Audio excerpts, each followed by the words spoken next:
सत्संग यहां आने से इंसान को अपने खुद का ज्ञान हो। कई बार लोग इतना ज्ञान हासिल कर लेते हैं, आलिम फाजिल बन जाते हैं, लेकिन खुद का ज्ञान, मैं कौन हूं, मैं कैसा हूं, मैं क्या क्या करता हूं, इस बारे से लोग अनजान रहते हैं।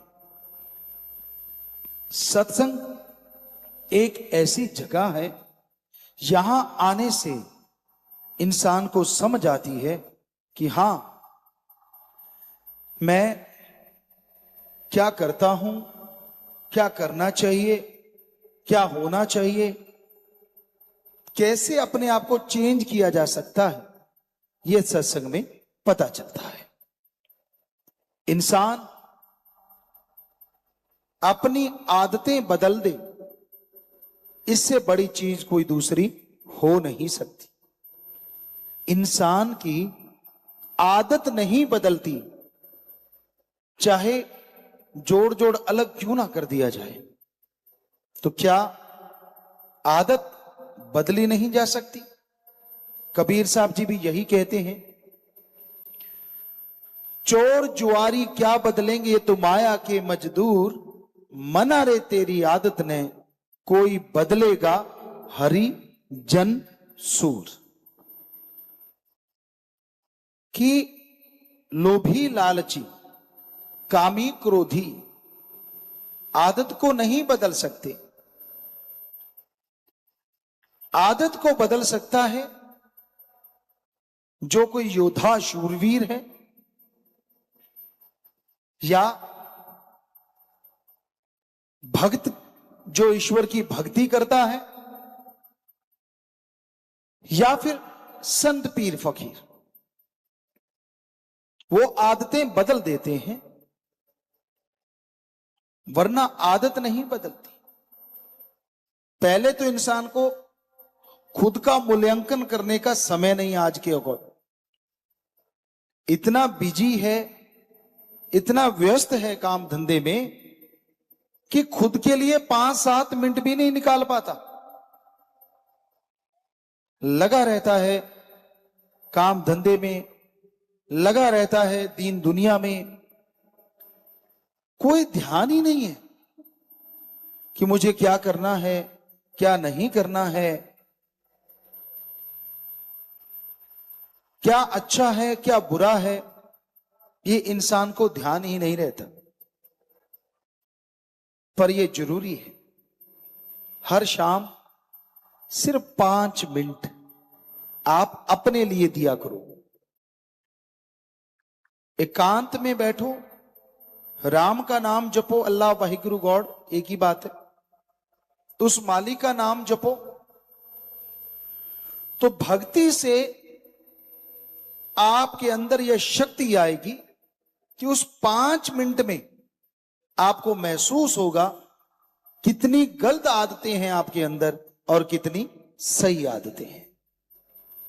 और यह हिम्मत आएगी कि आप अपनी बुरी आदतें छोड़ दें और अच्छी आदतें अपना लें।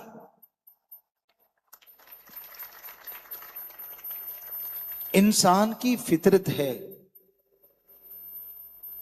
जो वो गाता है काफी हद तक चला जाता है। यानी जो खुद के अंदर देख के गाता है वो चला जाता है, और दूसरों के अंदर अगर देखता है तो वो खुद के अंदर आ जाता है।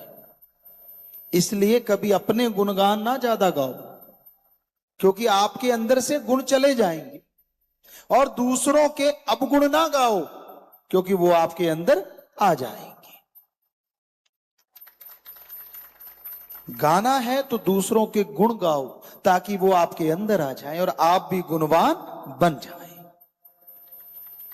हिम्मत है तो अपनी बुराइयां अपने सामने गा लो, शीशे के सामने खड़े हो जाओ, हाँ यार मेरे में ये गलत आदत है, मुझे बदलनी चाहिए, तो खुद की गाई हुई चीजें चली जाती है, तो वो अवगुण आपके चले जाएंगे, आदतें धीरे धीरे बदल जाएंगी। आदत को बदलने के लिए मेथड ऑफ मेडिटेशन, पवित्र वेदों में लिखा है गुरु मंत्रा, सिख धर्म में लिखा है नाम या शब्द, इस्लाम धर्म में लिखा है कलमा, ईसाई धर्म में लिखा है the God's voice, God's words या मेथड ऑफ मेडिटेशन। वो शब्द है जिनका अभ्यास करने से आपके अंदर विल पावर आती है, आत्म बल आता है, और उस आत्म बल के सहारे आप अपनी तमाम आदतें बदल डालते हैं। तो अपने अंदर के आत्म बल को जगाओ। आदमी के अंदर आत्म बल है, आदमी के अंदर इंसान जो भगवान तक जाए वो भी है, शैतान जो नरक ले जाए वो भी है। किसको जगाते हैं आप, ये आप पे निर्भर करता है। शैतान को जगा दिया तो यहां भी नरक और आगे भी नरक। लोग जगाते हैं निर्दोषों को मारना, बिना वजह मजलूमों को सताना, तो ये शैतान को जगाना ही है। मरते हुए को हॉस्पिटल पहुंचाना, किसी को खून दान देना, ये वो इंसान है जो भगवान की तरफ जा रहा है, जिस पे गर्व है धर्मों में। तो वो मंत्र क्या है? गुरु मंत्रा, सबसे पुरातन ये शब्द है।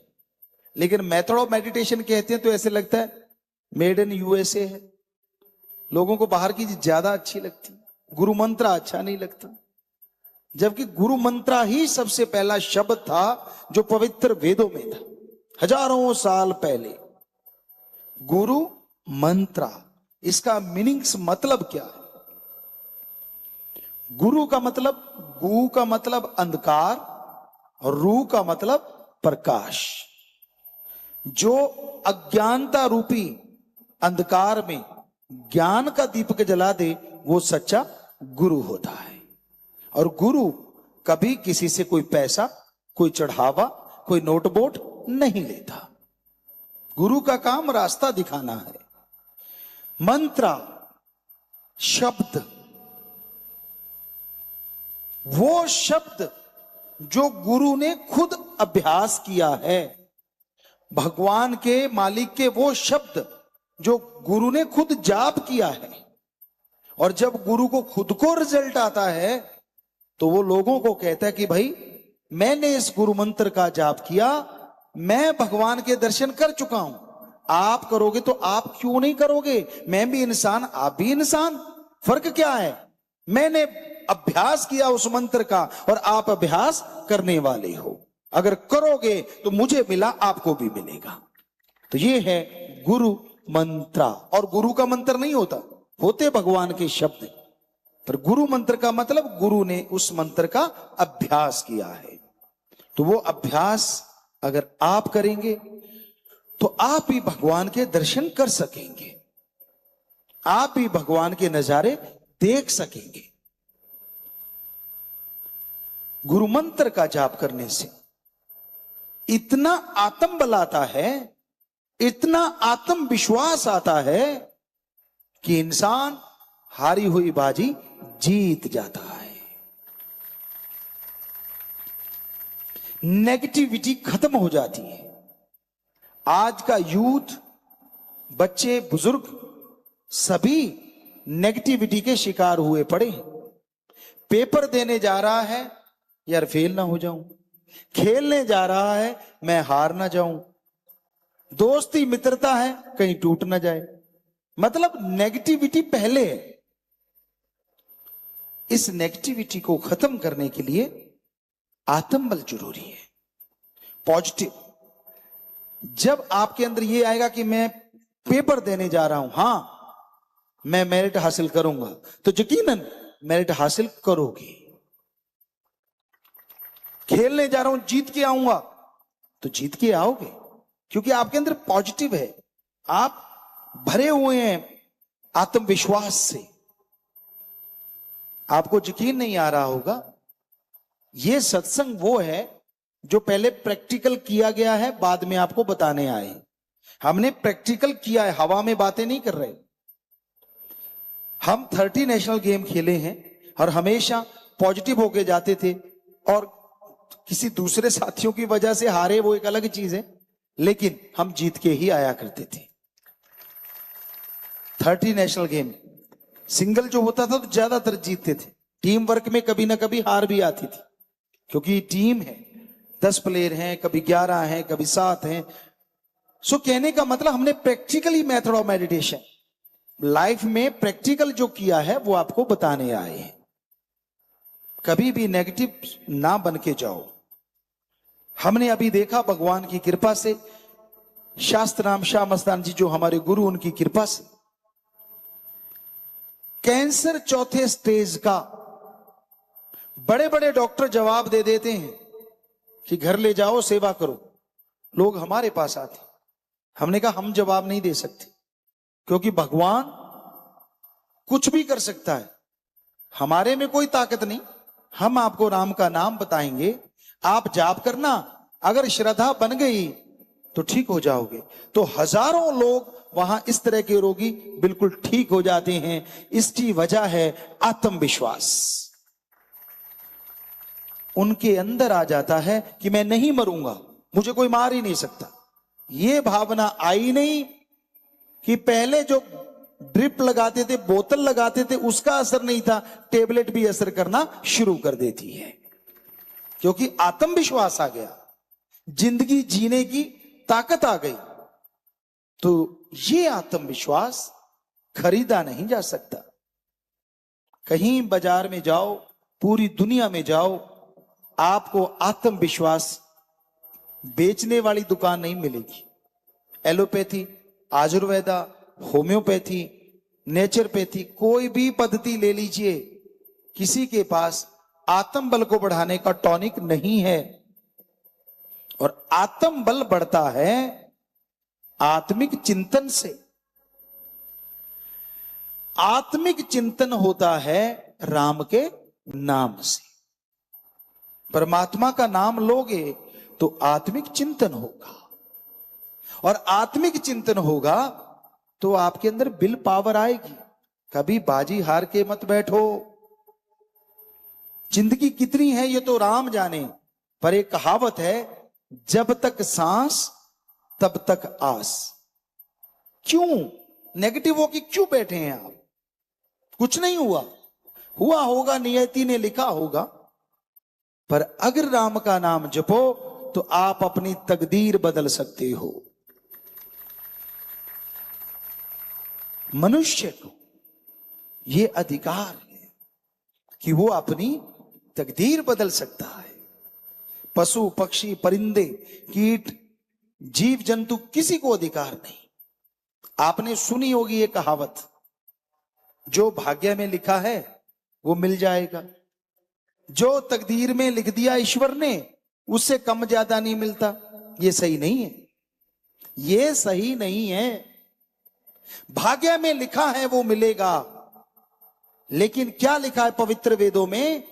हिम्मत करे अगर इंसान तो सहायता करे भगवान। हिम्मते मर्दा मदद दे खुदा। अगर हिम्मत करोगे तो आप अपनी तकदीर खुद लिख सकते हो, खुद बदल सकते हो। इसलिए हाथ पे हाथ रख के बैठो मत, मेहनत करो, हार्ड वर्क करो। मान लीजिए आप सो रहे हैं और ईश्वर से प्रार्थना करते हैं, ईश्वर मेरा साथ दे। क्या साथ देगा? 4 खुराटे और दे देगा, क्योंकि आप तो सो रहे हैं। आप मेहनत कर रहे हैं और ईश्वर से प्रार्थना करते हैं, ईश्वर मेरा साथ दे। आपने 90% मेहनत की, भगवान 100% फल दे देगा। मेहनत तो हमें करनी पड़ेगी ना। आप पढ़ाई कीजिए, ठीक है, आपने पढ़ाई की कि मैं 70% ले आऊंगा, ईश्वर से प्रार्थना करके जाइए, हो सकता है वो 85% ला दे, पर आप पढ़ते ही नहीं। बुक्स पे इतनी इतनी मिट्टी चढ़ी हुई है और ईश्वर से कहते हो भगवान साल हो गया मैं पढ़ा नहीं, इस बार धक्का लगा दे, अगली बार बस तेरा राम नाम जपा करूंगा और पढ़ाई किया करूंगा। तो ये तो भगवान को झांसा देना है भाई। सही बात नहीं है, यह गलत है। आप ऐसा नहीं कर सकते, मेहनत आपको करनी पड़ेगी। फिर फल ना मिले तो कहिए, कई बार ऐसा होता है, आप में से कुछ सज्जन बैठे होंगे, कहते हैं हम मेहनत बहुत करते हैं, हाथ अगर सोने को डालते तो मिट्टी हो जाता है। बहुत मेहनत करते हैं पर फल उतना नहीं मिलता। सच है, ऐसा होता है, इसमें कुछ झूठ नहीं। जो आप कह रहे हो वो सही है, लेकिन क्यों ऐसा क्यों होता है? इस जन्म में कई लोग कहते गुरुजी हमने कुछ गलत किया नहीं, कभी किसी का बुरा किया नहीं, तो हमारा बुरा क्यों हो रहा है? इसका जवाब है संचित कर्म। संचित कर्म होते हैं जन्मों जन्मों के, जो इस जन्म में भोगने पड़ते हैं। 84 लाख जोनियां, अगर एक एक भी कर्म हुआ तो 84 लाख कर्म हो गए। और इस शरीर में क्यों भोगने पड़ते हैं? काल मर्जी का मालिक है, उसने वचन लिए ईश्वर से कि सबसे शक्तिशाली शरीर आपने मनुष्य का बना दिया, तो मैं कर्म दूसरे शरीरों से करवाऊंगा, लेकिन भुगतने मनुष्य को पड़ेंगे। तो वो इतने कर्म हैं, इस जन्म में आपने कुछ नहीं किया, लेकिन उस जन्म में जो किया है उसको खत्म करने के लिए क्या आपने राम का नाम जपा? क्या कुछ भक्ति करी? ईश्वर का नाम लेके, ईश्वर के नाम के साथ आप जुड़े? क्योंकि जो संचित कर्म है उनको खत्म करने के लिए राम नाम के अलावा कोई और तरीका नहीं है। तो इसलिए राम का नाम जपा करें, मालिक की भक्ति किया करें। मालिक की भक्ति आप करेंगे, राम का नाम जपेंगे, तो यकीनन यकीनन आप के संचित कर्म कट जाएंगे, गलत कर्म कट जाएंगे, और आपकी की गई मेहनत दुगना आपको फल देने लगेगी, कई गुना ज्यादा आपको फल हासिल होगा। तो इसलिए जरूरी यही है कि आप अपने विल पावर को बढ़ाने के लिए, अपने आत्म बल को बढ़ाने के लिए 10 मिनट तो दे ही सकते हैं ना। आप अपनी बॉडी के लिए कितना टाइम देते हैं? आप सुबह उठना, फ्रेश होना, नाश्ता करना, नहाना, सजना संवरना, कपड़े पहनना, फिर खाना, फिर कुछ ना कुछ, फिर खाना। लेकिन शरीर और आत्मा दो अलग राहों पे जब चल पड़ते हैं तो बीमारियां पैदा हो जाती हैं, कई परेशानियां हो जाती हैं। शरीर को सजाओ संवारो, हम रोकते नहीं, जितना मर्जी सजाओ, जितना मर्जी संवारो, कोई हर्ज नहीं।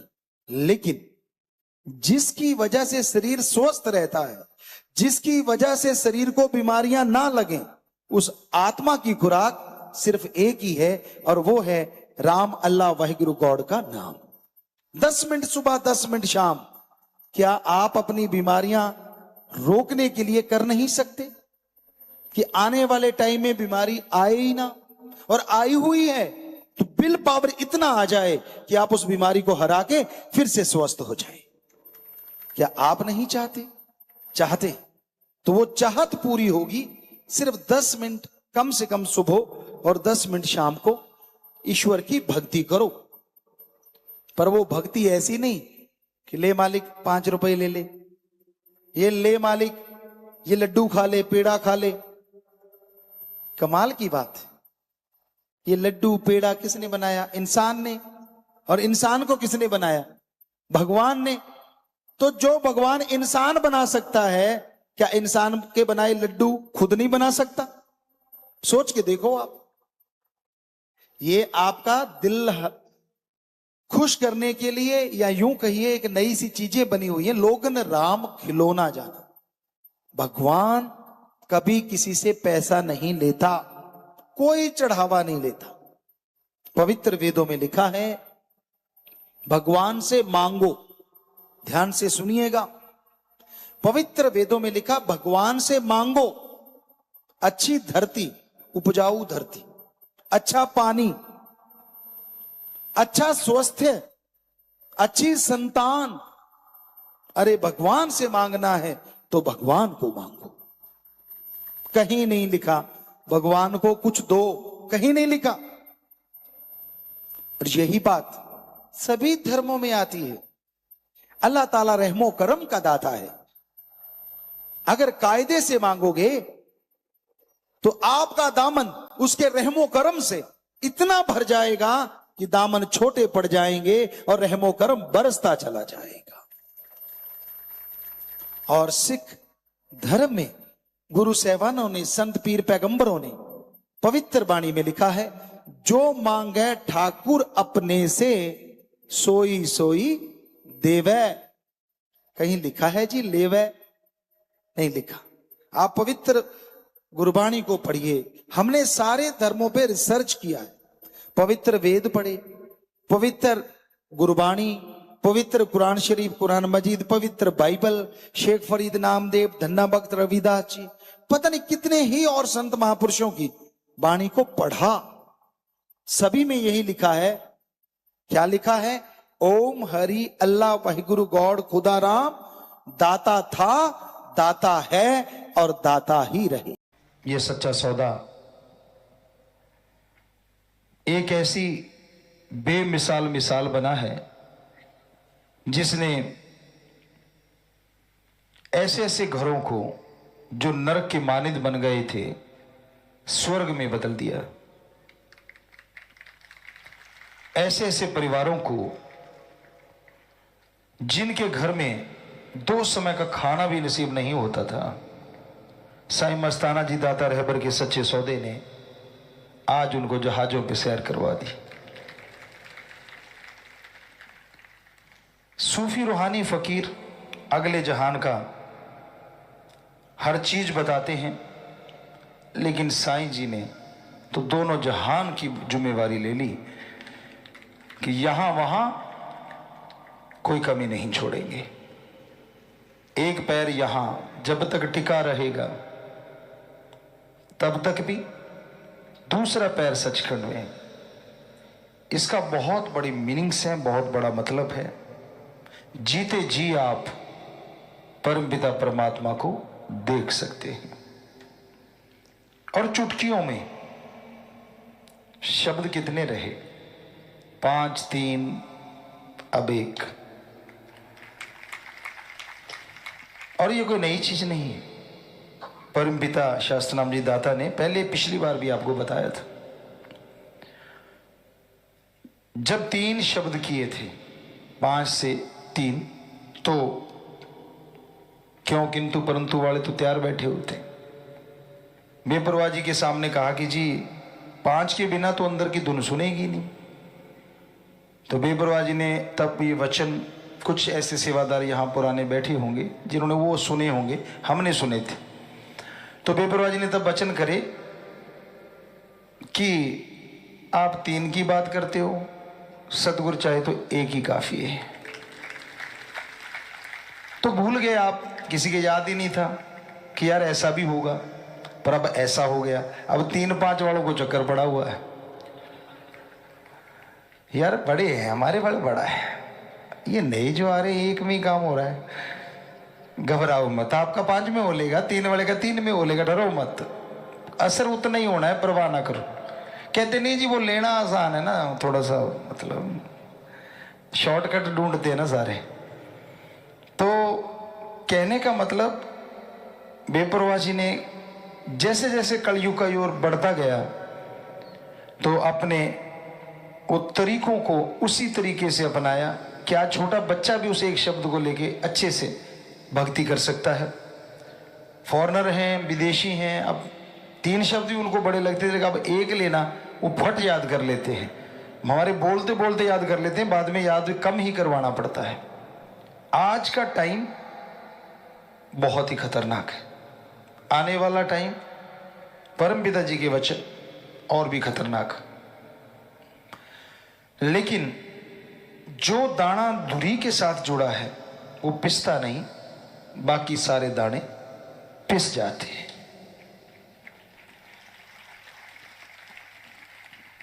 और आज उस दूरी से, उस किले से जुड़े रहना बड़ा मुश्किल है।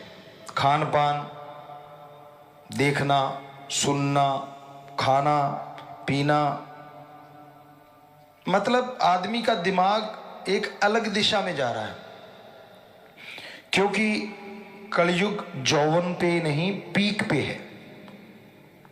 मतलब आदमी को लगता है यार ये भक्ति क्या फजूल की बातें हैं, ऐसी ही है।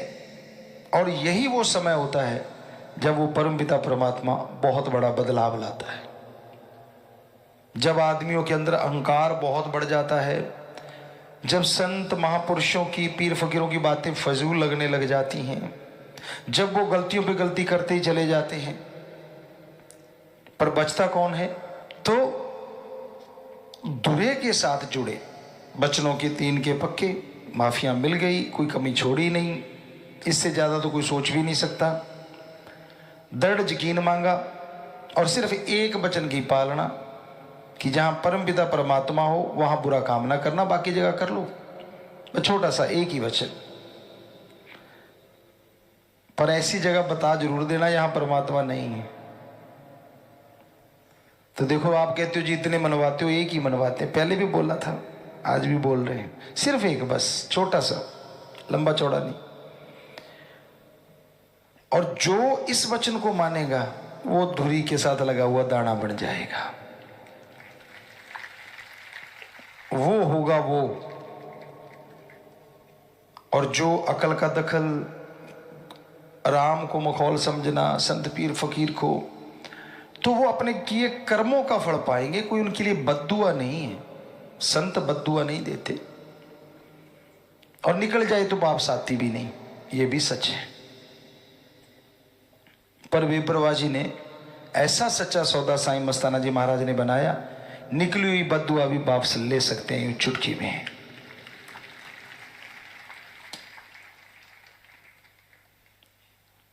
क्योंकि ली है, बहुत बार ऐसा हुआ। बेपरवाह साईं मस्ताना जी महाराज ने कहा, परमपिता दाता रहबर ने उस बॉडी, तीनों बॉडी में कहीं ना कहीं कोई ना कोई ऐसी बात हुई। हालांकि उसका मतलब था कि तेरे कर्म ऐसे आने वाले हैं, लेकिन जब उसने तौबा की और उसको तरीका बताया गया कि तू ऐसे कर ले तो तेरे ये जो कर्म आने वाले हैं वो कट जाएंगे और तेरा ठीक हो जाएगा, तो वो ठीक हो गया। पर जो मानता ही नहीं कि भाई नहीं, मैं तो पढ़ के लिख के कड़ के, बंदा जब बन जाता है ना, उसको ये लगता है कि नहीं मैं सब कुछ जानता हूँ, मुझे सब पता है, तब समझ लो उसके कर्म जोर डाल रहे हैं बुरे, और समय बुरा उसके लिए होने वाला है। संत दुआएं करते हैं, मालिक से प्रार्थना करते हैं सबका भला हो। तो साईं जी ने एक ऐसा दर बनाया जिसमें आके आप बैठ गए, पहले कहा गया प्रार्थना कर लो, आप प्रार्थना करते थे, फिर आपसे कहा गया कि भाई चलो आप सोच लो, तो फिर आप सोचते थे। तो अब तो ये बात हो गई है कि जेड़ी सोचा ना वो भी मन लेता थे कि मैं भुल जावा यार, कि मैं भुल जावा पीर। अब इससे आगे तो कुछ और है, बहुत कुछ है। जो मानेगा वो ले लेगा, ना मानेगा भाई वही रह लेगा। तो यही आप सबको हम समझाना चाहते हैं। आप माइक लेते हो, हमारी सुने जाते हो, लेकिन फिर शुरू हो जाते हो, मेरा सिर दर्द है, मेरे बेटा नहीं है, मेरे फलाना काम है, मेरे दिनकड़ काम है। तो ये जो हम बोल रहे हैं ये वचन नहीं, तो इसका मतलब आपने एक तो ये काट दिए कि आपने जब गुरु पीर फकीर कोई बात को ही नहीं माना तो उनके वचन आप पे पूरे कैसे होंगे। तो आप बिना सोचे ही सतगुरु आपके लिए जो जायज है वो जरूर कर देगा। और एक बात, रूहानी इश्क, हकीकी इश्क एक ऐसा इश्क होता है जिसमें पंजाबी में बोले तो तिलकड़बाजी, फिसलने का डर बहुत रहता है। दोमट माटी होती है ना, उसमें पानी डल जाए हल्का सा तो कोई ध्यान ना दे, मुंह ऊपर उठा के, कई बार चलते हैं ना, कई बंदे होते हैं या अपने ख्यालों में खोया खोया, तो पता नहीं अगला पैर किधर गया और पिछला किधर गया, दड़ाम पड़ता है। तो ये रूहानी इश्क, अल्लाह वाहिगुरु राम का इश्क कुछ इसी तरह है। आज के टाइम में। दोमट माटी आज का टाइम है। पानी, खान पान, देखना, सुनना, आदमी को लगता है यार एक ही जिंदगी मिली है और इसी में बंध के बैठ जाओ, मतलब कुछ भी नहीं है। अरे विदेशियों ने बिना बंधे देख लिया सारा कुछ, वो बंधना चाह रहे हैं, उनको बंधने वाला कोई नहीं मिल रहा, और आप उनकी संस्कृति को अपना के खुला रहना चाहते हैं। समझदार को इशारा काफी है। तो इस तिलकणबाजी से, इस फिसलन से बच्चा गिरे ना, सतगुरु हमेशा हाथ पकड़े रखता है। आप जबरदस्ती हाथ छुड़ाना चाहते हैं, आपको लगता नहीं मतलब ठीक है फिर से माफी ले लेंगे, कोई बात नहीं, सामने दिखने में देवता दिख लेंगे, वो अंदर की जानता है, रग रग पहचानता है।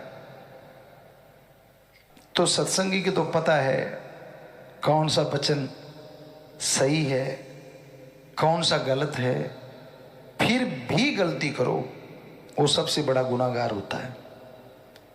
जिसने गुरुमंत्र नहीं लिया, राम नाम से नहीं जुड़ा, जिसने बाजे को हाथ ही नहीं लगाया, वो तो टैपा टैपा करेगा तो कोई हर्ज नहीं। एक अपने आप को मास्टर बन गया है और फिर भी बेताल या बेसुराग बजाए तो उसकी तरफ ध्यान जल्दी चला जाता है।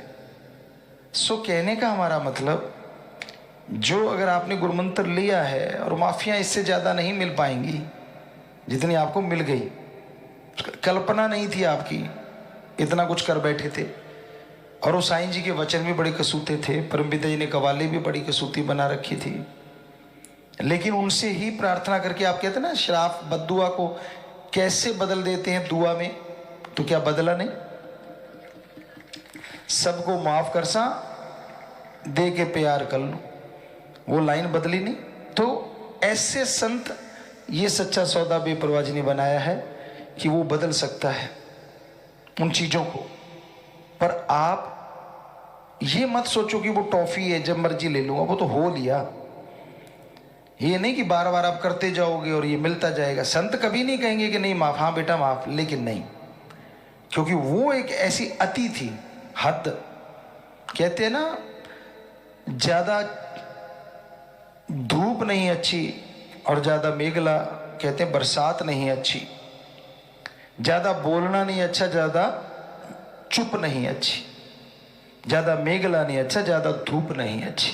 सो कहने का मतलब, ज्यादा धूप कड़कड़ाती हो वो भी खतरनाक है, और ज्यादा बरसात हो वो तो देख ही चुके हैं, हरियाणा पंजाब या अपने कहीं कहीं यहाँ बाढ़ आई थी, क्या हुआ फिर।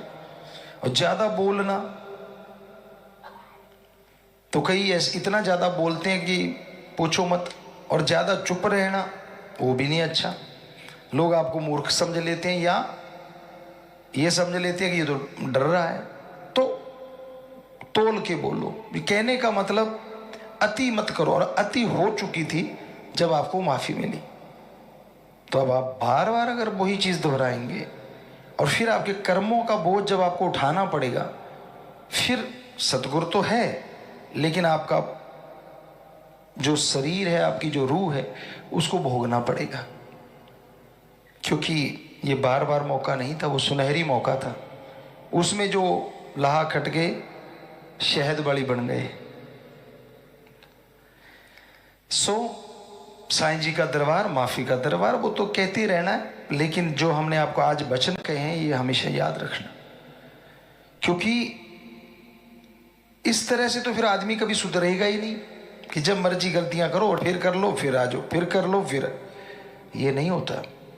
वो अंदर की खुशियां ऐसे कट जाती हैं, और फिर वो अनहद नाद, फिर वो नूरानी स्वरूप के दर्शन, फिर वो खुशियां जो कि अटूट बरसती हैं, जो कभी टूटती नहीं, उनमें कमी आ जाती है। जो आपको मिलना चाहिए था गुरुमंत्र से, उससे आप खाली रह जाते हैं।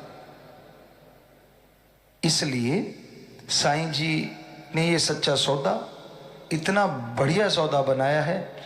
बिल्कुल सिंपल है, ना धर्म छोड़ना, ना जात, ना मजहब बदलना, ना कोई ऊंचा है ना कोई नीचा है। राम नाम जपो, बस चलते जपो, लेट के जपो, बैठ के जपो, काम धंधा करते जपो। वरना तो कहा जाता है जंगलों में जाओ, ध्यान जमाओ। कितना महापरोपकार किया है, उसको आप मजाक में मत लीजिए। सोचिए कि सतगुरुदाता ने, शास्त्र नाम श्याम मस्तान रहबर ने कितना महापरोपकार किया है। हमें गुरुमंत्र देके चंद शब्द, चंद अल्फाज, और हमने छोटा सा काम करना है, बस 3 परहेजों पे पक्के रहना, दृढ़ यकीन रखना। मन काबू ना आए आप सिमरण करो, हम आपको लिख के गारंटी देने को तैयार हैं। या तो नींद आ जाएगी या मन रुक जाएगा, दोनों में एक काम पक्का हो जाएगा। सुमन करते करते नींद आ जाए तो हो सकता है नींद में भी सतगुरु बेड़ा पार कर दे। ये मनोवैज्ञानिक सवाल भी है, क्योंकि हमने विज्ञान पढ़ा है। आपको पिछली बार बोला था अपने अनुभव ही बताया करेंगे, सारे अनुभव हैं महसूस किए हुए और कर रहे हैं जो आने वाले टाइम के, कि आप सुमरण करते हैं और मान लीजिए कई बार कई बहनें, भाई, बच्चे, बुजुर्ग जिनको नींद नहीं आती, एक बीमारी सी हो जाती है, गारंटी है आप लेटे लेटे सुमरण करना शुरू कर दो, उसको और स्पीड से करो, फिर धीरे धीरे करते जाओ, यकीन मानो या तो नींद आ जाएगी या फिर प्रीत बढ़ जाएगी, और 100% नींद आएगी। काल नहीं चाहता नेगेटिव पावर कि आपको रूहानी दर्शन हो जाएं, वो एक लिमिट तक तो सह लेगा, उसके बाद यार इसको नींद ही दे दो, बस आपका काम हल हो गया। नींद भी आ गई और सुमन करते करते सोए हो, अंदर नूरानी दर्शन भी। चलो रूहानी, नूरानी, जिस्मानी, दुनियावी कोई दर्शन तो पक्का होंगे। आप करो ही कुछ ना, लेटे लेटे चलाई कुछ और ही सिस्टम रहे हो, अंदर टेप रिकॉर्ड कुछ और ही चल रही है, तो फिर भाई कैसे मिलेंगे वो चीजें, कैसे आएंगे वो खुशियों के लम्हे जो बेपरवाह जी ने आपके लिए निश्चित कर रखे हैं। कि सच्चे सौदे का मुरीद वचन माने, थोड़ा सुमन कर ले, एक पैर यहां और दूसरा सचखट। वो दूसरा पैर बैठे बैठे कैसे जाएगा?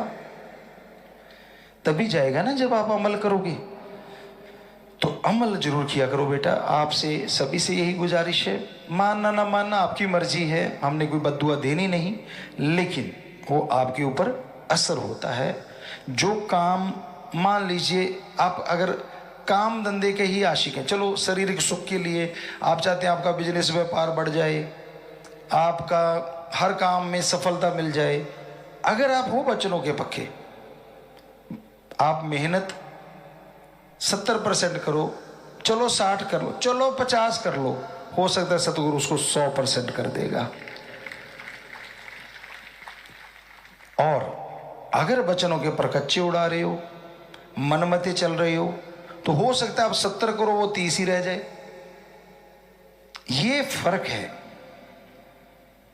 इसलिए ऐसे बच्चों को, पढ़ने वालों को, आप पढ़ते हो, मेरिट तक आप कोशिश कर लो, सुमन करो, वचनों पे रहो, हो सकता है मालिक आपको 94-95% ला दे।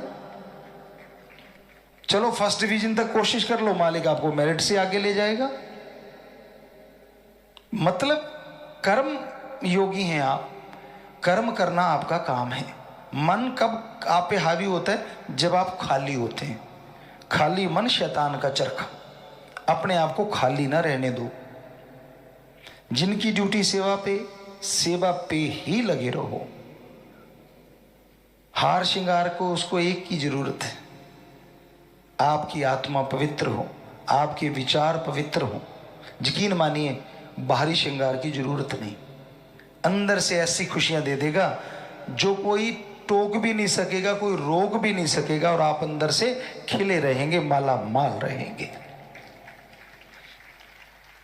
तो ये साईं का दर ऐसा दर है। यहां चालाकी, चतुराई, या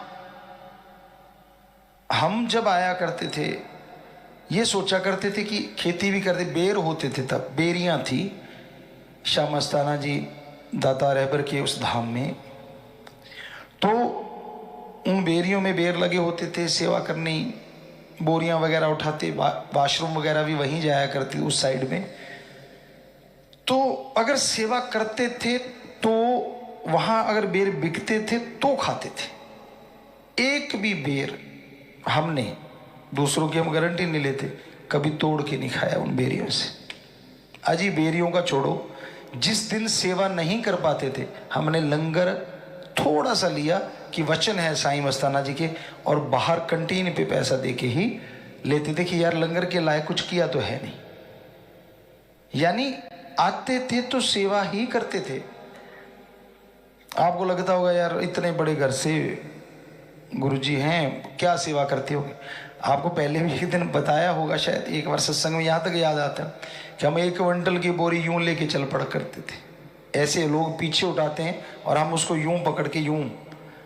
यहाँ शाह सतनाम जी दाता रहबर के शरीर के रिश्ते में मामा जी जो रहते थे, वीर सिंह जी, उस एरिया में गेहूं की और चने की बोरियां रखी जाया करती थी। वो शिफ्ट करनी होती थी या वहाँ भरनी होती थी बाहर से, तो वो हम ऐसे उठा के 1 क्विंटल की बोरी बातें करते करते वहाँ रख देते थे। जिनसे ऊपर नहीं रखी जाती थी हम उसका बाला निकाल के ऊपर फेंक देते थे, क्योंकि पलेर थे और आज भी हैं, और ये शरीर उसी का है, उसी ने काम लेना है। जैसा वो राखे, जैसे नाच नचाए साइया वैसा नाच रे तू मन, बस फिर तो कोई कमी नहीं रहती। तो इसलिए साईं जी के ये महीने खुशियों के, आप ऐसे पर्ण, ऐसी सोच के साथ आगे बढ़ा करो कि मैं एक तो खाली नहीं रहूं। जब भी मन तंग करे ना, आप काम करने लग जाओ। अब काम कौन सा करूं? अरे जी बहुत से काम है। आप चलते चलते सफाई करने लग जाओ, निगाह मारने लग जाओ, भाई कोई चीज़ गंदी तो नहीं पड़ी, अच्छा वो पड़ा कागज, अच्छा वो पड़ा पन्नी सी, उठाई, आपका काम हो गया। क्योंकि आपका माइंड लग गया किसी तरफ। बच्चे हैं, पढ़ने में लग जाओ, नहीं तो खेलने में लग जाओ। यकीनन गलत थॉट जो हैं, जो बैड थॉट है, वो हट जाएंगे और अच्छे थॉट आपके अंदर आ जाएंगे। सेवादार जो पक्के यहाँ सेवा करते हैं, आश्रम की इतनी जमीन है, वो उठाओ कसौला फावड़ा, मन तो क्या, मन का तो बनाने वाला भी चूं चूं करेगा जब कस्सी कसौला चलाए ना। करना नहीं, बैठे बैठे ऐसे हो जाए वैसे हो जाए, रजाई फाड़ते रहते हो मार मार के पैर, तो क्यों मतलब अपने मन को हावी होने देते हो अपने पे। सेवा ये तो तरीका आसान है। तो काफी बातें आपको सुनाई आज साईं जी के दरबार की, दाता रहबर के, क्योंकि उनकी तो चाहे सारी उम्र सुनाते रहे, ये तो मुकम्मल तो कर ही नहीं सकते हम।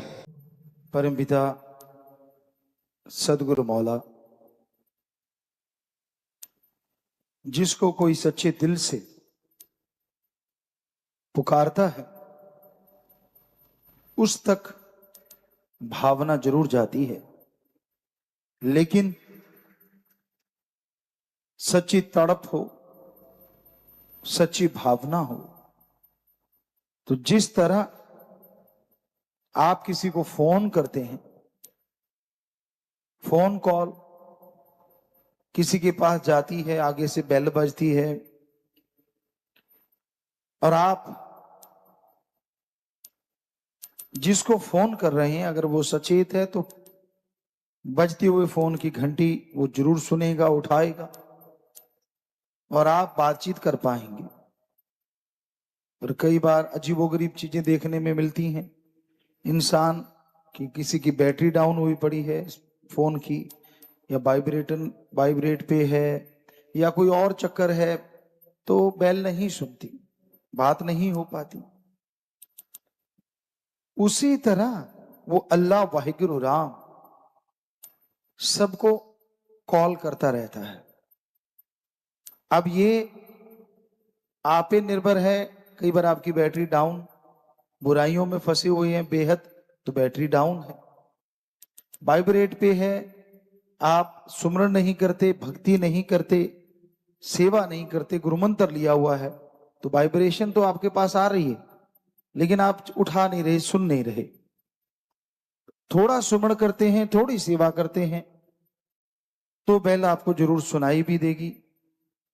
और ज्यादा सेवा सुमरण करते हैं, सुनाई ही नहीं देगी, बल्कि बातचीत भी होनी शुरू हो जाएगी। क्योंकि युग ही ऐसा है, समय के अनुसार आपको समझाना जरूरी है और उसी के अकॉर्डिंग इंसान के लिए हमेशा वही होता है जो इंसान के लिए अच्छा हो। हमने बहुत लोगों को देखा है, कुछ भी क्यों ना मिल जाए, उसका शुक्राना करने में कुछ घंटे ही होते हैं और भूलने में सारी जिंदगी होती। मतलब बहुत रहमत हुई, बहुत कुछ मिला, उसका शुक्राना 2 दिन 4 दिन 5 दिन 10 दिन, और फिर ये क्यों नहीं मिला, वो क्यों नहीं मिला, वो होना चाहिए। अच्छा, तेरे अकल के अनुसार भगवान को चलना चाहिए, ये तो बड़ा कमाल है, तू तो बेड़ा गर्क कर देगा सबका। अब एक इंसान के हाथ भी रिमोट मिल जाए भगवान का, वो यही कहेगा ना, मुझे सारी दुनिया का बादशाह बना दे और जो जो मेरे सामने अकड़ते हैं सबको रगड़ा लगा दे। फिर तो अकेला ही रह जाएगा, प्रजा तो बचेगी नहीं, कर लेना राज किस पे करेगा। पर भगवान का रिमोट किसी के हाथ होता नहीं, ना कभी हुआ ना कभी होगा। वो तो अपनी मर्जी का मालिक है, उसे कौन रोक टोक सकता है। और अपनी मर्जी के अनुसार ही वो लोगों का भला करता रहता है। उसे जो अच्छा लगता है, उसे जो सही लगता है, वो वही करता है। अरे वो छोड़िए, उसके संत पीर फकीर भी कभी किसी का बुरा नहीं करते, ना किसी के कहने से ना अपनी तरफ से। यह हम आपको लिख के गारंटी दे सकते हैं। इंसान अपने कर्मों की वजह से अपना बुरा करवा लेता है। दद्दा दोष न काहू दीजय, दोष कर्मा अपने यहां, जो मैं किया सो मैं पाया, दोष न दीजय अवर्जना। कभी निगाह मारते हो अपने कर्मों की तरफ? कभी ध्यान देते हो कि भाई मैंने क्या क्या कर्म कर रखे हैं? देते भी हो तो इग्नोर कर देते हो, सारी दुनिया ही करती है, मैं कौन सा नया कर रहा हूं, ये तो चलता है, वो तो चलता है। बचनों के परकच्चे आप उड़ाओ, और भगवान ने फायदा ने किया, दोष भगवान को दो। नाच ना जाने आंगन टेढ़ा, वचन खुद नहीं मानने और दोष भगवान को देना। तो वचन मानना सीखिए। तो ये राम की कृपा है, जिसने वचनों को मान लिया, हो नहीं सकता कोई बाधा उसका रास्ता रोक दे, वो अपनी मंजिल पे पहुंचेगा, बुलंदियों को छुएगा। वचनों के परकच्चे आप उड़ाते रहते हो, गलतियां आप करते हो, और दोष सारा अल्लाह वाहिगुरु सतगुरु राम को देते रहते हो। ये तो गलत बात है ना भाई। अपनी कमी निकालो, अपनी कमियों को दूर करो। सत्संग में सिर्फ राम नाम के लिए आते, पर कुछ लोग गलत सोच के लिए भी आते, फिर कुलों तक रगड़ा लगता है। खुद के तो लगना ही लगना है, आगे भी रगड़ा पीछे भी रगड़ा, कुलों तक जाती है बात। क्योंकि सत्संग में एक ही चीज पे फोकस होना चाहिए, राम, अल्लाह, वाहिगुरु, गॉड, खुदा, उसकी तरफ ध्यान होना चाहिए। पीर फकीर राम की बात करते हैं, फकीर की बात सुनो और ध्यान राम में रखो। जब आपकी ध्यान इधर उधर दौड़ता है, कौन क्या कर रहा है, वो क्या है, वो फलां क्या है, ओवर क्लेवर मत बनो, रगड़े जाते हैं ऐसे इंसान। गलत कर्म इंसान को दुखी करता है और अच्छा कर्म इंसान को और खुशियां बख्श देता है। तो इसलिए राम का नाम जपा करो, राम नाम में यकीन रखा करो। क्योंकि राम नाम का जाप करते हुए ज्यों ज्यों आप आगे बढ़ेंगे, त्यों त्यों आपके कर्म खत्म होते जाएंगे, यानी पाप कर्मों से मुक्ति मिलेगी, और अल्लाह वाहिगुरु गॉड खुदा रब की खुशियों से माला माल आप होते चले जाए।